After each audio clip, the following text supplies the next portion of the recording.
நாங்கள் பலமுறை அமெரிக்காவை நம்பிவிட்டோம், நம்பி ஏமாந்திருக்கிறோம். அமெரிக்கா அவர்களுடைய நம்பிக்கையை காப்பாற்றவில்லை. எனவே இஸ்ரேல் தோல்வி அடைகிற நேரங்களில் எல்லாமே இஸ்ரேலை காப்பாற்றிக்கிறதுக்காக இப்படி ஒரு சமாதான உடன்படிக்கைக்கு வருவாங்க. இனிமேலும் அந்த உடன்படிக்கைக்கு நாங்கள் வர்றதுக்கு தயாரில்லை. எனவே எங்களுடைய தாக்குதல்கள் உச்சமாக தொடரும் என்பதை சொல்லியிருக்கிறார்கள். சொல்லி மறுகணம் கடுமையான தாக்குதல்களும் நடத்தப்படுது. இந்த இடத்துல இன்னொரு விஷயத்தை கவனிச்சுக்கிறோங்க. நினைவூட்டி இருக்கிறார் ஈரானுடைய அதிபர். அவர் என்ன சொல்றாருன்னு கேட்டா, பாரசீகம் யுத்தங்களை திரும்ப திரும்ப சந்தித்திருக்கிறது, ஆனால் தோல்வி அடைந்து ஒடுங்கி போய் நாங்கள் அமர்ந்ததில்லை. இப்ப அமெரிக்காவுடைய திட்டம் என்னன்னு கேட்டா, திடுதிப்புன்னு இஸ்ரேல்காரனை தனியா விட்டு கிளம்பி போயிடணும்.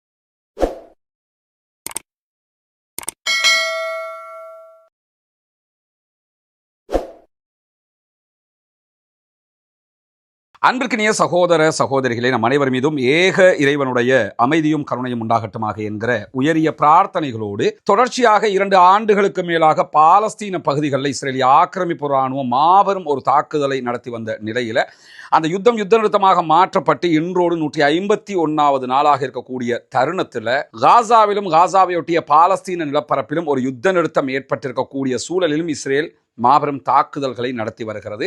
தற்போது லெபனான் பகுதிகளில் மிக கொடுமையான தாக்குதல்களை நடத்தி வரக்கூடிய அதே சூழலில் ஈரானுக்கும் இஸ்ரேலுக்கும் அமெரிக்காவுக்கும் இடையிலான ஒரு மாபெரும் பரந்துபட்ட யுத்தமும் உச்சம் தொட்டு கொண்டிருக்கிறது. இப்படியான சூழலில் இன்றைக்கு நம்ம ஏற்கனவே ஒரு வீடியோவை போட்டிருக்கிறோம் ரஸ்மின் மயசி நியூஸ் என்கிற நம்முடைய தளத்தில்.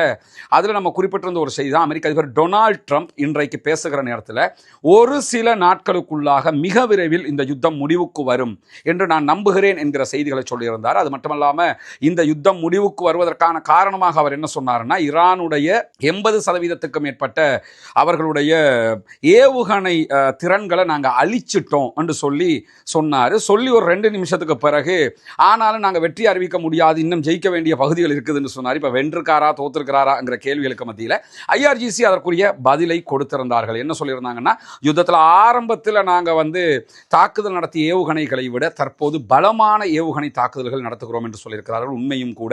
இப்பொழுது அவர்கள் ஏவுகிற எல்லா ஏவுகணைகளும் கிட்டத்தட்ட 1 டன் அளவு வெடிமருந்துகளை சுமந்து செல்லக்கூடிய ஏவுகணைகளை தான் வீசிக்கொண்டிருக்கிறார். 1 டன்னுங்கிறது 1000 கிலோகிராம் வெடிமருந்துகளை சுமந்து கொண்டு சென்று கடுமையான அழிவுகளை உண்டாக்கி கொண்டிருக்கிறது ஈரானுடைய ஏவுகணைகள். இப்படியான சூழல்ல ஈரானை சமாதான முயற்சிக்கு இழுத்து வருவதற்கு எல்லா நாடுகளும் முயற்சி செய்து கொண்டிருக்கிறார்கள். அமெரிக்க அதிபர் டொனால்ட் ட்ரம்ப் நேற்றைய தினம் விளாடிமிர் புட்டின் ரஷ்யாவினுடைய அதிபரோடும் பேசியிருந்தார். பேசி என்ன சொல்லியிருந்தாருன்னா, இந்த யுத்தத்தை நிறுத்துவதற்கு ஈரானை வழிக்கு கொண்டு வாருங்கள் என்கிற கோரிக்கையை விடுத்திருந்தார். ஆனால் அது தொடர்பாக தற்போது கிரெம்ளின்ல இருந்து ரஷ்யாவினுடைய அதிபர் விளாடிமிர் புட்டின் நேரடியாகவே மசூத் பெசக்ஷியனோடு ஈரானுடைய அதிபரோடு பேசியிருந்த நிலையில் ஈரான் திட்டவட்டமான ஒரு பதிலை சொல்லியிருக்கிறது. இனிமேல் சமாதானம் என்பது கிடையாது, யுத்தத்தை நிறுத்த வேண்டுமா தொடர வேண்டுமா என்பதை நாங்கள் தான் முடிவெடுப்போம் என்று அறிவித்திருக்கிறார்கள். அதற்கு மிகப்பெரிய காரணமாக அப்பாஸ் ஆராக்சி, ஈரானுடைய வெளிவிவகார அமைச்சர், சொல்லக்கூடிய ஒரு முக்கியமான செய்தியை என்னன்னு சொன்னால், நாங்கள் பலமுறை அமெரிக்காவை நம்பிவிட்டோம், நம்பி ஏமாந்திருக்கிறோம். அமெரிக்கா அவர்களுடைய நம்பிக்கையை காப்பாற்றவில்லை. எனவே இஸ்ரேல் தோல்வி அடைகிற நேரங்களில் எல்லாமே இஸ்ரேலை காப்பாற்றிக்கிறதுக்காக இப்படி ஒரு சமாதான உடன்படிக்கைக்கு வருவாங்க. இனிமேலும் அந்த உடன்படிக்கைக்கு நாங்கள் வர்றதுக்கு தயாரில்லை. எனவே எங்களுடைய தாக்குதல்கள் உச்சமாக தொடரும் என்பதை சொல்லியிருக்கிறார்கள். சொல்லி மறுகணம் கடுமையான தாக்குதல்களும் நடத்தப்படுது. இந்த இடத்துல இன்னொரு விஷயத்தை கவனிச்சுக்கிறோங்க. எப்படியாவது ஆயத்துல்லா அலி காமனியினுடைய மகன் முஜ்தபா அலி காமனி ஈரானுடைய ஆன்மீக தலைவராக, சுப்ரீம் லீடராக வந்துவிடக் கூடாது என்பதில் அமெரிக்கா குறியாக இருந்தது. அதனால தான் அமெரிக்க அதிபர் பல மிரட்டல்களை எல்லாம் விடுத்து பார்த்தாரு. அதையும் மீறி முஜ்தபா அவர்களையே ஈரான் ஆன்மீக தலைவராக தேர்வு செய்திருக்கிறது. இதுவும் அமெரிக்காவுக்கு மிகப்பெரிய பின்னடைவாக மாறி இருக்கிறது. ஏன்னா முஜ்தபா அந்த இடத்துக்கு வரலன்னா ஒரு டம்மி பீஸை கொண்டு வந்துட்டோம்னா அவரை வச்சு நாட்டை கண்டினியூ பண்ணிக்கலாம். எனவே எங்களுக்கு திருப்தியா இருக்குது, இனிமே அது கரெக்டாக போகும்னு சமாளிச்சிருப்பாரு. இப்போ யுத்தத்தை நிறுத்துறதுக்கு அந்த காரணத்தையும் சொல்ல முடியாது. முஜ்தபா அவர்கள் தான் தற்போது ஆன்மீக தலைவராகவும் வந்திருக்கக்கூடிய சூழல்ல ஐஆர்ஜிசி மிக கடுமையான தாக்குதல்களை எல்லா பக்கமும் நடத்தி கொண்டு வரக்கூடிய சூழலை நாம் பார்க்க முடியும். இப்படியான சூழல்ல இன்றைக்கு வெளியாகி இருக்கக்கூடிய மிக முக்கியமான ஒரு செய்தி என்னன்னு சொன்னா, கடந்த 2 நாட்களுக்கு முன்பதாக ஈரானுடைய பாதுகாப்பு உச்ச கவுன்சிலுடைய தலைவராக செயல்படக்கூடிய அலி லாரிஜானி அவர்கள் ஒரு ட்வீட் பண்ணி இருந்தாரு. 500க்கும் மேற்பட்ட அமெரிக்கன் போர்சஸை இதுவரைக்கும் கொன்றிருக்கிறோம் என்று ஒரு செய்தியை சொல்லி இருந்தாரு. ஆனா அமெரிக்கா இதுவரைக்கும் என்ன சொல்றாங்கன்னா 7 பேர் தான் செத்துருக்கிறாங்க என்று சொல்றாரு. இதை தாண்டி அலி லாரிஜானி என்ன சொல்றாருன்னா, அமெரிக்காவினுடைய ட்ரூப்ஸ்ல சில பேரை நாங்க அரெஸ்டும் பண்ணி இருக்கிறோம், பணைய கைதிகளாகவும் பிடித்திருக்கிறோம் என்று சொல்கிறார். அந்த பணைய கைதிகளாக பிடித்துக் கொண்டதையும் அமெரிக்கா இதுவரை ஒப்புக்கொள்ளவில்லை. அமெரிக்கா தொடர்ந்து பொய்யத்தான் சொல்லி வர்றாங்கிறத புரிஞ்சுக்கிறங்க. ஈரானுடைய 46 கப்பல்களை அழித்திருக்கிறோம் என்று சொல்லி அமெரிக்க அதிபர் டொனால்ட் ட்ரம்ப் சொல்றாரு. உலகத்தில் ஈரானுடைய ஒரே ஒரு கப்பல் அழிக்கப்பட்டதுதான் உலக மக்கள் அத்தனை பேருக்கும் தெரியும். அது இலங்கையினுடைய கடல் எல்லையில் அமெரிக்காவினுடைய சப்மரின் அட்டாக்ல அழிக்கப்பட்ட தோனா என்கிற கப்பல். இந்த கப்பலை தாண்டி உலகத்தில் எங்கேயுமே ஈரானுடைய கப்பல் அழிக்கப்பட்ட செய்திகளை நீங்க ஆதாரபூர்வமாக பார்க்க முடியாது, டொனால்ட் ட்ரம்ப் சொல்றதை தவிர. எனவே டொனால்ட் ட்ரம்ப் பச்சையாக பொய் சொல்றாருங்கிறது உலகத்துக்கே தெரியும். இப்படியான ஒரு நிலையில தான் அவர்களுடைய இராணுவத்தினர் இழந்ததை இதுவரைக்கும் அமெரிக்கா ஒப்புக்கொள்ளவில்லை. இன்றைக்கு IRGC வெளியிட்டிருக்கக்கூடிய அறிவிப்புல 650க்கு மேற்பட்ட இஸ்ரேலிய அமெரிக்க போர்சஸ் இதுவரைக்கும் இந்த யுத்தத்தில் கொல்லப்பட்டிருக்கிறார்கள் என்கிற தரவுகள் வெளிவந்திருக்கிறது. கொஞ்சம் மாறி யோசிச்சு பாருங்க. ஒரே ஒரு அமெரிக்காக்காரன் செத்தா கூட நான் பழி வாங்குவேன், எல்லாரையும் கொல்லுவேன்னு மிரட்டுவார் அமெரிக்க அதிபர். இன்றைக்கு 650 பேர் கொல்லப்பட்டிருக்கிறார்கள். அமெரிக்கா கையாலாகாத நிலைக்கு தள்ளப்பட்டிருக்கிறது. ஏற்கனவே நம்ம கடந்த வீடியோவில் சொன்ன மாதிரி தான், எங்கள் ஊரில் ஒரு பழமொழி சொல்லுவாங்க, அந்த மரம் கொத்திட்டு போய் வாழை மரத்தை கொத்தும்னு சொல்லி, அந்த மாதிரி இப்பொழுது ஈரானோடு முட்டி மோதி இருக்கிறார்கள். பாரசீகத்தின் வரலாறு தெரிந்திருந்தால் கண்டிப்பாக அமெரிக்க அதிபர் டொனால்ட் ட்ரம்ப் இந்த யுத்தத்திற்கு சென்றிருக்கவே மாட்டார். பாரசீகர்கள் தோல்வி உறாத வெற்றியை நோக்கி நகரக்கூடியவர்கள் என்பது வரலாறு முழுவதும் நாம் அறிந்திருக்கக்கூடிய ஒரு விவகாரம். நபிகள் நாயகம் ஸல்லல்லாஹு அலைஹி வஸல்லம் அவர்கள் உயிரோடு இருக்கிற போதே 2 சாம்ராஜ்யங்கள் இருந்தது, 2 வல்லரசு. இப்போ ரஷ்யா அமெரிக்கா இருக்கிற மாதிரி அன்னைக்கு இருந்தது இத்தாலியும் பாரசீகமும். இத்தாலி அதாவது ரோம் சாம்ராஜ்யம் முழுவதுமாக பாரசீகத்திடத்தில் தோல்வி அடைந்தது என்கிற வரலாறுகள் எல்லாம் இருக்கிறது. எனவே இன்றைக்கு அதை மசூத் பெசக்ஷியன் நினைவூட்டி இருக்கிறார் ஈரானுடைய அதிபர். அவர் என்ன சொல்றாருன்னு கேட்டா, பாரசீகம் யுத்தங்களை திரும்ப திரும்ப சந்தித்திருக்கிறது, ஆனால் தோல்வி அடைந்து ஒடுங்கி போய் நாங்கள் அமர்ந்ததில்லை. நாங்கள் யுத்தங்களை சந்திப்போம், அழிவுகள் எங்களுக்கு வரும், மீண்டும் மீண்டும் எழுந்து கொண்டே இருக்கக்கூடிய ஆட்களாகத்தான் நாங்கள் இருந்திருக்கிறோம் என்கிறார். அதை இந்த யுத்தத்திலையும் நம்ம பார்க்கக்கூடிய நேரத்தில் தான் 650க்கு மேற்பட்ட அமெரிக்காவினுடைய போர்சஸ் கொல்லப்பட்டிருக்கிறார்கள் என்கிற செய்திகளுக்கு மத்தியில் இன்றைய நாளில் இன்னும் 2 முக்கியமான செய்திகள் வெளியாகி இருக்கிறது. ஒன்று, USS ஆப்ரகாம் லிங்கன் என்கிற அமெரிக்காவினுடைய மாபெரும் விமானம் தாங்கி கப்பல். இது ஒரு நகருகிற கடல்ல இருக்கக்கூடிய ஒரு நகரம், சிட்டின்னே சொல்லுவாங்க. அந்த கப்பல் மீது 4 பாலிஸ்டிக் ஏவுகணை தாக்குதல்கள் நடத்தப்பட்டிருக்கிறது. அது மட்டுமல்லாமல் இந்த தாக்குதலுக்கு பிறகு USS ஆப்ரகாம் லிங்கன் இந்திய பெருங்கடலை நோக்கி பின்வாங்கி இருக்கிறது என்கிற செய்திகளும் இன்றைக்கு வெளியாகி இருக்குது. இந்திய பெருங்கடலை நோக்கி பின்வாங்குறான்னு சொன்னா கிட்டத்தட்ட 2000 கிலோமீட்டர் கடல்ல அவங்க பின்னாடி போயிருக்கிறாங்கன்ற அர்த்தம். ஏன்னா அடி அந்த அளவுக்கு பலமா நடந்து கொண்டு இருக்கிறது. அதுல என்ன காமெடின்னு சொல்லி சொன்னா, அமெரிக்க அதிபர் என்ன சொல்றாருன்னா, நாங்க 46 கப்பலை அழிச்சிட்டோம், அதாவது ஈரானுடைய.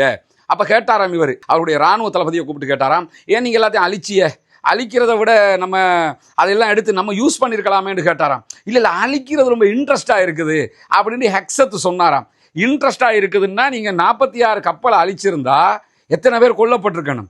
இதுவரைக்கும் ஈரானுடைய ஸ்டேட்மெண்ட் என்னன்னு கேட்டால் 87 பேர் கொல்லப்பட்டிருக்கிறார்கள். அது இலங்கை கடற்பரப்பில் கொல்லப்பட்டவர். இதை தாண்டி கப்பல் தாக்குதல்களில் ஈரானுடைய ட்ரூப்ஸ் கொல்லப்பட்டதாக எந்த தரவுகளும் கிடையாது என்பதை புரிந்து கொள்ள வேண்டும்.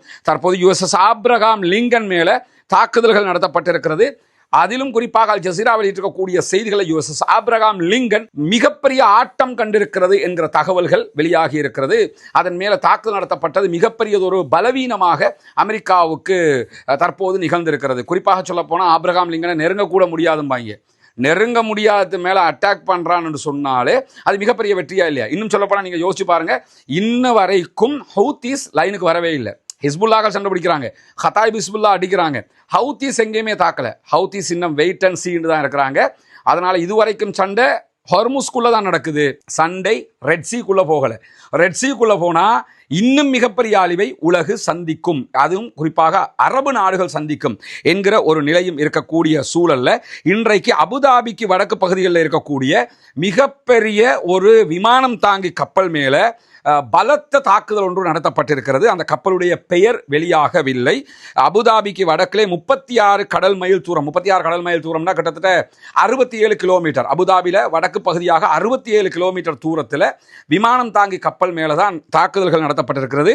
அந்த தாக்குதலை பொறுத்தவரையில் கப்பல் மிகப்பெரியதொரு வெடிப்பு ஏற்பட்டிருக்கிறதாகவும் பலத்த இரைச்சல் சத்தத்தோடு கப்பலில் கடுமையான சேதங்கள் ஏற்பட்டிருக்கிறது என்று கப்பலுடைய தலைவர் சொல்லி இருக்கிறார் என்று சொல்லி UKMTO, அதாவது ஐக்கிய ராச்சியத்தினுடைய கடல்சார் ஆய்வு மையம் இந்த தகவலை வெளியிட்டிருக்கிறது. இது க்ரூட் ஆயில் ஏற்றிக்கிட்டு போகக்கூடிய டேங்கர் கிடையாது, சாதாரண போட் கிடையாது, சாதாரண இராணுவ கப்பல் கிடையாது. அமெரிக்காவினுடைய விமானம் தாங்கி கப்பல். மத்திய கிழக்கில் அமெரிக்காவினுடைய மிக பிரம்மாண்டமான விமானம் தாங்கி கப்பல் USS Abraham Lincoln, USS Truman, அதே போன்று USS ஜார்ஜ் W புஷ், அதே போன்று ஜெரால்ட் ஆகிய 4 விமானம் தாங்கி கப்பல்கள் மத்திய கிழக்கிலே நிற்கிறது. இதிலே USS ஆப்ரஹாம் லிங்கன் பெயர் சொல்லியே இன்றைக்கு அட்டாக் பண்ணப்பட்டிருக்குங்கிற தகவல் வந்திருக்கிறது. இரண்டாவதாக தாக்கப்பட்ட கப்பலுடைய பெயர் வரவில்லை. எது எப்படி போனாலும் இன்னும் ஒரு விமானம் தாங்கி கப்பலும் இன்றைக்கு செம்மையா வாங்கி கட்டியிருக்கிறாங்க என்கிற தகவல்கள் வந்திருக்கு. அதனால தான் தலைவர் என்ன சொல்றாருன்னா, சமாதானத்துக்கு எப்படியாவது கூட்டிக்கிட்டு வாங்க. கடைசியில் ரஷ்யாவினுடைய அதிபர் விளாடிமிர் புட்டின்ட்ட போய் கையேந்துகிற நிலைமை வந்திருக்கக்கூடிய காட்சியை நம்ம பார்க்க முடியும். இது கூட பரவாயில்லை, அமெரிக்காக்காரன் எங்களை பாதுகாப்பான், எவன் அடித்தாலும் அமெரிக்காவுடைய இராணுவம் இருக்கிறது, அமெரிக்காவுடைய பேஸ் இருக்குது, எங்களை பாதுகாத்துருவாங்க. இந்த அரபு நாட்டுக்காரெல்லாம் கம்பை கொடுத்து அடிவாங்கிற வேலை செஞ்சுக்கிட்டு இருக்கிறாங்க இல்லை, இப்போ காசை கொட்டி கொட்டி கொடுத்தாங்கல்ல, அந்த அரபு நாடுகளுக்கு இன்றைக்கு உக்ரைனில் இருந்து அதற்குரிய தொழில்நுட்ப வல்லுநர்கள் வந்து கொண்டிருக்கிறார்கள்.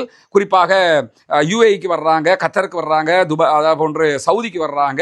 இவங்கெல்லாம் யாருன்னு கேட்டால் ஈரானுடைய ட்ரோன்களை தடுப்பதற்குரிய தொழில்நுட்ப வல்லுநர்கள். அமெரிக்காவுக்கே முடியாதது இப்போ உக்ரைன்ல இருந்து வந்துகிட்டு இருக்கிறாங்க. இதுக்கு அமெரிக்காக்காரனுக்கு காசு கட்டினது உக்ரைன்காரனுக்காவது காசு கட்டியிருக்கலாம்ங்கிற நிலை இருக்குதா இல்லையா? இந்த மாதிரி மிகப்பெரிய ஒரு தோல்வியை அரபு நாடுகள் நம்பி இருந்த அமெரிக்கா சந்தித்து கொண்டே இருக்கக்கூடிய சூழல்ல இன்னைக்கு நம்ம நிற்கக்கூடிய இந்த இடம் ஒரு பெரிய வாட்டர் டேங்க். அதுக்கு மேலே தான் நம்ம நின்றுக்கிட்டு இருக்கிறோம். இந்த டேங்க் கட்டப்பட்டு இன்றைக்கு மக்களுடைய பாவனைக்காக நம்ம ஒப்படைச்சிருக்கிறோம். இது பொத்துவில் ஒருக்காமலை பகுதிகளில் இருக்கிற ஹிஜ்ரத் நகர் இந்த கிராமத்தில் இருக்கிற மசூதி சபா பள்ளிவாசல் இருக்கிறேன். இந்த கிராமத்தில் ஆரம்ப காலமாக 15 வருஷம் 20 வருஷமாக வாழ்ந்து வராங்க. நெஞ்சத குடிநீர் மட்டுமில்லாமல் மற்ற ஏனைய தேவைக்குமான குடிநீர், இந்த நீர் பிரச்சனைக்காக இருந்துச்சு. பல கிணறுகளை பல இடத்துல அடித்து பார்த்தோம், தண்ணி எங்களுக்கு வர கிடைக்கல. கடைசியாக இந்த பள்ளிவாசல் காணிக்குள்ளே ஒரு கிணறு ஒன்று அமைக்கிறேன்னு சொல்லி ஒரு முடிவொன்று எடுத்து வச்சுருந்தேன். அதை எங்களோட மௌலவி ஒரு முடிவோடு வந்திருந்தாங்க. அது சப்ஜெக்ட் இதாகிடுச்சு. அவங்கள நோக்கம் என்னென்னா, அந்த கிணறு தண்ணி எடுத்து மக்களுக்கு கொடுக்கணும் என்ற யோசனையோட வந்தாங்க. வேறு அரைகுறை முடிச்சு விட்டு போகணுமென்ற ஐடியோட வரல. இது வந்ததில் கிணறு ஒன்று அடித்து டாங்கி கட்டி இந்த தண்ணி மக்களுக்கு இப்போ அந்த 10-12 வருஷமாக இல்லாத கஷ்டத்தை இப்போ நிவர்த்தி செஞ்சு மக்களும் தண்ணியை சந்தோஷமாக பாவிச்சிக்கிறாங்க. அந்த இதுக்கு உதவி செஞ்ச அனைவருக்கும் எல்லா சொர்க்கத்தை கொடுக்கணும், சதக்கத்தில் ஜாரியான்ற நன்மையை அவங்களுக்கு எல்லாம் கொடுக்கணும் என்று சொல்கிறேன். உங்களோட தலைவர் கோரிக்கை வச்சார், வந்தோம், உங்களுக்குரியதை செஞ்சு தந்திருக்கிறோம். எங்களால் முடிஞ்ச பணி அது. ரெண்டாவது அதில் நாங்கள் தலைவர் சொன்ன மாதிரி ஏற்கனவே கிணறு அடித்து ஃபெயிலியர் ஆகி அதான் மெஷினே கொண்டாந்து அடித்தோம். உங்களுக்கு சும்மா நாங்கள் சும்மா ஃபோட்டோ வீடியோவுக்கு செஞ்சுட்டு போய் வேலையில் தானே, அதுதான் அந்த பெரிய மெஷினை கொண்டு வந்து அடித்து செக் பண்ணி ஃபஸ்ட்டு ஆக்களை கொண்டு வந்து தண்ணி இருக்கான்னு செக் பண்ணி, அவன் செக் பண்ணி சொன்ன இடத்துல ஃபெயிலியர் ஆகிட்டு அதுக்கப்புறம் திருப்பி மற்ற இடத்துல அடித்து மாஷா அல்லாண்டு இப்போ கட்டி உங்களுக்கு ஒப்படைச்சிருக்கிறோம். எல்லோரும் நல்லது நடக்கணும் என்று துவா செஞ்சு விடுவோம். நிச்சயமாக நல்லது நடக்கும். அந்த எண்ணத்தோடான இவர் வந்துக்கிறார். நம்மளோட கிராமத்தில் வீடெல்லாம் கட்டி கொடுத்துருக்காங்க. இன்னும் கட்ட வேண்டிய வீடு இருக்குது, கொடுத்துருக்கு. ஆக்களுக்கு வீடு இன்னும் கட்டப்பட்டு கொண்டிருக்கு, கட்டப்படும். நிச்சயமாக நடக்கும். வேறு குறையில் விட்டு போகிறதுக்கு வரல. முடிக்கணும் என்ற எண்ணத்தோடான எண்ணியத்தை வச்சு வந்துக்கிறாங்க. நிச்சயமாக நடக்கும். எல்லாரும் பிரச்சனையும் நடக்கும். எல்லாரும் துவா செஞ்சுக்கணும். நாங்கள் உங்களுக்கு தந்த வாக்குறுதி ப்ளஸ் என்னென்னா, அந்த வீடும் இப்போ நான் வெளியிலேருந்து யார்ட்டையும் லட்சக்கணக்கு காசை கொண்டாந்து வச்சுட்டு கட்டல, எல்லாமே யூடியூப்பில் சொல்லி கொஞ்சம் கொஞ்சமாக சேமித்து தான் கட்டிக்கிட்டு இருக்கிறோம். அதனால தான் கொஞ்சம் லேட் ஆகுது. மீதி ஆக்களுக்கு இன்ஷா அல்லாஹ் அதை செஞ்சு தருவோம். துவா செய்யுங்க இன்ஷா அல்லாஹ். தொடர்ந்து நம்ம மக்கள் பணிகளை செய்து வருகிறோம். இது போன்ற பல நல்ல பணிகளுக்காக நீங்கள் உதவி செய்து வருகிறீர்கள். எனவே தொடர்ந்தும் உங்களுடைய உதவிகளையும் ஒத்துழைப்புகளையும் எதிர்பார்க்கிறோம். நிறைய மக்களுக்கு நிறைய தேவைகள் இருக்கிறது. எனவே உங்களுடைய உதவிகளை கொண்டு தான் இந்த தேவைகளை நிவர்த்தி செய்ய முடியும். சதக்கத்துல் ஜாரியாக்களில் இணைந்து கொள்ளுங்கள். நாளை மறுமையிலே நிரப்பமான கூலியை பெற்றுக்கொள்வதற்கும் நரகத்திலிருந்து விடுதலை பெறுவதற்கும் இந்த சதகாக்கள் நமக்கு பலனளிக்கும். இன்றைக்கு மேலதிகமாக இன்னும் வெளியாக இருக்கக்கூடிய தகவல்களை பற்றி பார்க்கிற போது ஈரான் மீதான இந்த யுத்தம் முடிவுக்கு வருவதை பற்றி பேசக்கூடிய அமெரிக்க அதிபர் டொனால்ட் ட்ரம்ப் என்ன பண்றாருன்னா, அமெரிக்காவுடைய பொருளாதாரம் மிகப்பெரிய சரிவை நோக்கி செல்கிறது என்பதையும் கொண்டிருக்கிறார். இதை ஒரு ராஜதந்திரமாக பயன்படுத்தி ஈரானுடைய யுத்தத்தை நிறுத்துவதற்கு அவர் முயற்சி செய்கிறார். இப்பதான் தலைவனுக்கு புரியுது என்னன்னு கேட்டா, நம்ம யூதண்ட பேச்சை கேட்டு மாட்டிக்கிட்டோம். உலக வரலாற்றில் என்னைக்குமே ஒன்றை புரிஞ்சுக்கிறங்க, யூதர்கள் தனியாக சண்டைக்கு சென்றதில்லை. ரசூலுல்லாவுடைய காலத்திலேயே அவன் தனியா மோத போக மாட்டான், பக்கத்தில் இருக்கிற குறைஷியர்களை கோர்த்து விட்டுட்டு நாங்களும் உங்களோட வருவோம்னு இருக்கிறோம். இதே மாதிரி இந்த மாங்கா பயல்களாக இருக்கக்கூடிய அமெரிக்காக்காரனை கோர்த்து விட்டுட்டு அவன் தனியா நின்றுகிட்டு இருக்கிறான். இப்ப அமெரிக்காவுடைய திட்டமே என்னன்னு கேட்டா, திடுதிப்புன்னு இஸ்ரேல்காரனை தனியாக விட்டுட்டு கிளம்பி போயிடணும். ஏன்னா அடி பலமாக விழுந்துகிட்டு இருக்குது, கப்பல்களுக்கே விழுந்துகிட்டு இருக்குது, ஹர்முஸை மூடிட்டாங்க, எண்ணெய் வளம் எல்லாம் பெரிய கஷ்டத்தில் போகுது, அரபு நாடுகள்லாம் யுத்தத்தை நிறுத்தி இல்லைன்னா நாங்கள் இங்கே நாசமாயிருவோம்னு சொல்கிறாங்க. அதனால் அமெரிக்கா தற்போது தடுமாறி கொண்டிருக்கக்கூடிய சூழல் வெளியாகி இருக்கு. அமெரிக்கா அதிபர் வெளிப்படையாகவே சொல்லிட்டார், இந்த யுத்தத்தில் மிகப்பெரிய பொருளாதார இழப்பு ஒன்று வந்து கொண்டிருக்கு. ஒரு நாளைக்கு அவர்களுக்கு வருகிற பொருளாதார இழப்பை தாண்டி ஒவ்வொரு நாடுகளுக்கும் மிகப்பெரிய பிசினஸ் லாஸ் ஒன்று வந்து கொண்டிருக்கிறதுனால யுத்தத்தை நிறுத்தியே ஆக வேண்டும் என்கிற நிலை இருக்குது. ஆனால் ஈரான்காரன் தெளிவாக சொல்லிட்டான், இனி நிறுத்துறது உங்கள் கையில் இல்லை, எங்கள் கையில் இருக்குது, நாங்கள் தான் இனி முடிவெடுப்போம் என்கிற நிலை இருக்கிறதுனால அமெரிக்காவுக்கு அது மிகப்பெரிய பின்னடைவாக இருக்கிறது. அதை தாண்டி ஹைஃபாவில் இருக்கக்கூடிய இஸ்ரேலுடைய எரிசக்தி உட்கட்டமைப்பு மீதான தாக்குதல்களுக்கு ஈரான் இன்றைக்கு உரிமை கோரியிருக்கிறது. ஹைஃபா போர்ட் வந்து இஸ்ரேலில் மிகப்பெரிய பெட்ரோலியம் சேமிப்பு கிடங்கு இருக்கக்கூடிய இடம். அந்த இடங்களுக்கு இன்றைக்கு மாதிரியான தாக்குதல்கள் நடத்தப்பட்டு கொண்டே இருக்கிறது. அல் ஜசீரா தொடர்பான வீடியோக்களை வெளியிட்டிருக்கிறார்கள். மிக பாரிய அழிவுகள் இஸ்ரேலுடைய ஹைஃபா போர்ட் அழிந்து கொண்டு இருக்கிறது. அதனால தான் இப்போ சமாதானத்துக்கு வந்துக்கிறேன். 12 நாள் வாரில் எதான் செஞ்சாங்க, 12 நாள் கொடுத்த குடுவோட வாங்க சமாதானம் முடிச்சுக்கிறோம்னு வந்தாங்கல்ல, இப்போ அடி விழுகுது. டிஃபெண்ட் பண்ணுறதுக்குரிய ஏவுகணைகள் கிடையாது, எப்படியாவது யுத்தத்தை நிறுத்துவோம்னு பார்க்குறாங்க. ஆனால் இப்பொழுது ஈரானுடைய பாராளுமன்ற சபாநாயகர் ஹலீபா வெளியிட்டிருக்கக்கூடிய அறிவிப்பில் தெளிவாக சொல்லிட்டாருன்னு கேட்டா, இந்த வாட்டி ஒரு முடிவு தான். ஒன்று இஸ்ரேல் இருக்கணும், இல்லாட்டி ஈரான் இருக்கணும், ரெண்டில் ஒன்று தான் இருக்கணும். சும்மா எல்லாம் நிறுத்த முடியாதுன்னு சொல்லிட்டாங்க. இது விளையாட்டு விபரீதமாக மாறி இருப்பதையும் நம்ம பார்க்கக்கூடிய ஒரு சூழலாக இருக்கக்கூடிய நிலையில் கத்தரில் இன்றைக்கு கத்தருடைய அமெரிக்க பேஸ் மேலே 17 பாலிஸ்டிக் ஏவுகணை தாக்குதல்கள் நடத்தப்பட்டிருக்கிறது, 7 ட்ரோன் தாக்குதல்கள் நடத்தப்பட்டிருக்கிறது என்று கத்தர் வெளியிட்டிருக்கக்கூடிய செய்தி வெளியாக இருக்கிறது. அதே நேரம் பஹ்ரைனில் இருக்கக்கூடிய மிகப்பெரிய எண்ணெய் சுத்திகரிப்பு நிலையமாக இருக்கக்கூடிய ஆப்கோ மேலே இன்றைக்கு மிக கடுமையான தாக்குதல்களை ஈரானுடைய பாலிஸ்டிக் மிசைல் மூலமாக நடத்தப்பட்டிருக்கிறது. ட்ரோன் தாக்குதல்கள் நடத்தப்பட்டிருக்கிறது பாப்கோ மேலே. அதே மாதிரி பாலிஸ்டிக் மிசைல் தாக்குதல்கள் நடத்தப்பட்டிருக்கிறது. சவுதி அரேபியா, அதே போன்று UAE ஐக்கிய அரபு ராச்சியத்துடைய எல்லைக்கு அருகாமையில் இருக்கக்கூடிய ஷைபா எண்ணெய் வயல்கள் குறிவைத்து தாக்குதலுக்குள்ளாக இருந்த நேரம் அது தடுக்கப்பட்டிருக்கிறது என்று சொல்லி இன்றைக்கு சவுதி அரேபியா அறிவிப்பு விடுத்திருக்கிறது. 9 ட்ரோன்களை நாங்கள் தடுத்திருக்கிறோம் என்று சொல்லியிருக்கிறார்கள். ஆனால் சவுதி மேலே நடத்தக்கூடிய தாக்குதல்களுக்கு இதுவரைக்கும் எந்த இடத்திலேயுமே ஈரான் உரிமை கோரவில்லை. இன்றைக்கும் ஷைபா மேலே நடத்தப்பட்டிருக்கக்கூடிய தாக்குதல்களுக்கு ஈரான் உரிமை கோரவில்லை. எனவே ஈரானுடைய பெயரை சொல்லி மொசாதும் தாக்குதல்களை நடத்துகிறார்கள் அரபு நாடுகள் மேலே என்பதற்கு இது ஒரு ஆதாரமான செய்தியாகவும் நம்ம பார்க்க முடிகிறது. அதே நேரத்தில் ஐக்கிய அரபு எமிரேட்ஸுக்கு 100 சோல்ஜர்ஸுகளையும் அதே போன்று ஏவுகணை தடுப்பு கப்பல்களையும் அனுப்புவதற்கு ஆஸ்திரேலியாவினுடைய பிரதமர் அல்பானிஷ் முடிவு செய்திருந்தார். அதை ஆஸ்திரேலியாவுடைய பிரதமருடைய கட்சியினுடைய தலைவரே இன்றைக்கு கடுமையாக மறுத்திருக்கிறார். அதுக்கு அவர் சொல்லியிருக்கக்கூடிய காரணம் ரொம்ப அற்புதமாக இருக்குது. என்னன்னா, இஸ்ரேலும் அமெரிக்காவும் சேர்ந்து ஈரானுக்குள்ள 150 பிள்ளைகளை கொண்டிருக்கிறாங்க, 200க்கும் மேற்பட்ட குழந்தைகள். ஆனால் அவங்க சொல்ற தரவை சொல்றேன், 150 குழந்தைகளை கொண்டிருக்கிறாங்க. 150 குழந்தைகளை கொன்றவர்களுடைய ஏவுகணைகளை தடுப்பதற்காக UAEக்கு எப்படி நம்மளுடைய ஃபோர்ஸஸ் அனுப்ப முடியும்? எனவே நீங்க அனுப்பக்கூடாது என்று பிரதமருக்கு அவருடைய சொந்த கட்சியை இன்றைக்கு கிரீன் பார்ட்டியை எச்சரிக்கை விடுத்திருக்கக்கூடிய செய்திகளும் வெளியாகி இருக்கிற அதே நேரத்தில் மீண்டும் IRGC வெளியிட்டிருக்கக்கூடிய அறிவிப்புகளில் 3 வகையான ஏவுகணை தாக்குதல்கள் இன்றைக்கு இஸ்ரேல் மேலையும் அமெரிக்காவுடைய தளங்கள் மேலேயும் நடத்தப்பட்டிருக்குது என்கிற செய்திகள் வெளியாக இருக்கு. நேற்றைய தினம் கத்தர் வகையான ஏவுகணை தாக்குதல் நடத்தப்பட்டது. கொரம்ஷேர் அட்டாக் பண்ணி கொண்டிருக்கிறாங்க, ஹைபர் என்கிற ஏவுகணை தாக்குதல் நடத்துறாங்க. இது எல்லாமே சுத்தி வளைச்சு வச்சு பண்ணிக்கிட்டு இருக்கிறாங்கிறது நமக்கு தெரியுது. இப்படியான சூழல் தான் அபுதாபிக்கு அருகில் இருக்கக்கூடிய அல் தாஃப்ரா விமான நிலையத்தின் மீது, இது அமெரிக்காவுடைய பேசுக்குள்ள இருக்குது, அதன் மீதும் இன்றைக்கு தாக்குதல்களை நடத்தி இருக்கிறது ஈரானுடைய IRGC. அதே போன்று பஹ்ரைனில் இருக்கக்கூடிய ஜுபைர் விமான தளத்தின் மீதும் இன்றைக்கு அமெரிக்காவினுடைய இலக்குகளை இலக்கு வைத்து தாக்குதல்கள் நடத்தி இருக்கிறார்கள். அதே போன்று ரமத் டேவிட் விமான தளம், இது இஸ்ரேலுக்குள்ள இருக்குது, ரமத் டேவிட் விமான தளத்தின் மீது தாக்குதல்கள் நடத்தப்பட்டிருக்குது. ஹைஃபாவில் இருக்கக்கூடிய சிவில் விமான தளத்தின் மீதும் தாக்குதல் நடத்தியிருக்கிறாங்க. இவ்வளவு நாளா ராணுவ மிலிட்டரி பேஸ் மேல அடிச்சாங்க. இன்றைக்கு ஹைஃபாவில் இருக்கக்கூடிய சிவில் விமானத்தளம், இது பொதுமக்களும் சேர்ந்து பயணிக்கிற விமானத்தளம், அதுக்கு அடிச்சிருக்காங்க என்னன்னு கேட்டால் ஃப்ளைட் ஆப்ரேட் பண்ணக்கூடாதுங்கிறதுக்காக அந்த அட்டாக் நடத்தப்பட்டிருக்கு. டெல்லவியூவில் கிழக்கில் இருக்கக்கூடிய பினி பிராக் என்று சொல்லக்கூடிய ஜியோனிச இராணுவத்தினுடைய யூத இராணுவத்தினுடைய ஏவுகணைகள், மறைக்கப்பட்ட ஏவுகணைகள் தளம். இதுதான் இங்க இருக்கக்கூடிய ஹைலைட் என்னன்னு கேட்டா, இந்த பினி பிராக்ஸ்ங்கிற தளம் இதுவரைக்கும் நீங்க எங்கேயுமே கேள்விப்பட்டிருக்க மாட்டேன். 2.5 வருஷம் 3 வருஷமா இந்த வீடியோ பேசிக்கிட்டு இருக்கோம்ல, பினி பிராக்ஸ்ங்கிற இந்த பேச்சையே நம்ம இன்னைக்கு தான் கேள்விப்படுறோம் நம்ம கூட. ஏன்னா இது கேள்விப்படவே மாட்டோம். இது இஸ்ரேலுக்குள்ள இருக்கக்கூடிய ஏவுகணைகளை ரகசியமாக பாதுகாக்கக்கூடிய ஒரு இடம்.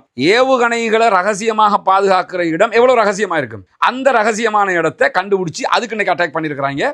ஈரானுடைய IRGC, சக்தி வாய்ந்த ஈரானுடைய ஏவுகணைகளால் இது தாக்குதலுக்கு உள்ளாகி இருக்கிறது என்கிற செய்திகளை இன்றைக்கு ஜெருசலம் போஸ்ட், அதே போன்ற ஹெரேட்ஸ், அதே போன்று தி இஸ்ரேலி டைம்ஸ் உள்ளிட்ட இஸ்ரேலுடைய பத்திரிகைகளை கோட் பண்ணி கவலைப்பட்டு கண்ணீர் விட்டு செய்தி சொல்லியிருக்கிற காட்சியில பார்க்க முடியும். தொடர்ந்தும் இந்த செய்திகளை நாம் உங்களுக்கு உண்மை செய்திகளை கொண்டு வந்து தந்து கொண்டிருக்கிறோம். எனவே ஆக்கிரமிப்பு நிறுத்தப்பட வேண்டும், ஈரான் மீதான ஆக்கிரமிப்பு நிறுத்தப்பட வேண்டும். அல்லாஹ்விடத்திலே புனிதமிக்க ரமலானுடைய மாதத்திலே அதற்காக பிரார்த்தனை செய்கிற அதே நேரம் மத்திய கிழக்கிலே அமைதி திரும்ப வேண்டும். முழு மத்திய கிழக்குமே அமைதி பூங்காவாக மாறுகிற அதே நேரம் முழு உலகமும் அமைதி பூங்காவாக மாற வேண்டும். பயங்கரவாதம் நிறுத்தப்பட வேண்டும், தீவிரவாதங்கள் ஒழிய வேண்டும். ஜனநாயக ரீதியாகவும் தீவிரவாதத்துக்கு எதிராகவும் பயங்கரவாதத்துக்கு எதிராகவும் குரல் கொடுக்கிற அதே நேரம் ஆக்கிரமிப்பாளர்களுக்கு எதிராக அமைதி பூங்காவாக இந்த உலகம் மாறுவதற்காகவும் குரல் எழுப்புவமாக வாகிறது. அல்ஹம்துலில்லாஹி ரபில் ஆலமீன்.